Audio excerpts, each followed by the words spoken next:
Vote সেন্টারে vote ডাকাতি হয়ে থাকে, তার বিরুদ্ধে বরিশালবাসী বরিশাল জেলা থেকে যদি কোনো মামলা করে থাকে, সেইটা কি কোনো অপরাধ?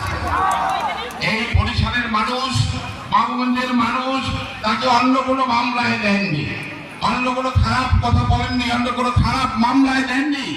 একটি মাত্র মামলা করেছেন, সেটা হলো ভোট ডাকাতি।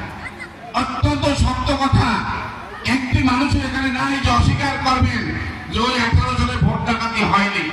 আজকের আমি কি ভাই সন্তান মেয়ে, আমারও মেয়ে আছে, আমার মামুনির কথা পরিপ্রেক্ষিতে আমি একটি কথা বলি, সেটা হলো আমাদের সেই সংসদ সদস্য গোলামকে একটি বিষয়ের বিরুদ্ধে তার মুখের কথা যে 11টি মামলা হয়েছে, 11টি মামলা হয়েছে, 11টি মামলার একটি মামলা তার নির্বাচনী আসন থেকে হয়েছে, আর বাকি 10টি মামলা তো ঢাকার বিভিন্ন জায়গা থেকে হয়েছে।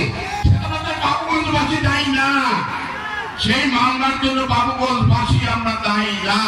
কাজে আমরা ভোট চাই, ধানের শীষে ভোট চাই, ওই 18 নির্বাচনের যে জালিয়াতি হয়েছে তা ফেরত চাই, তা ফেরত চাই।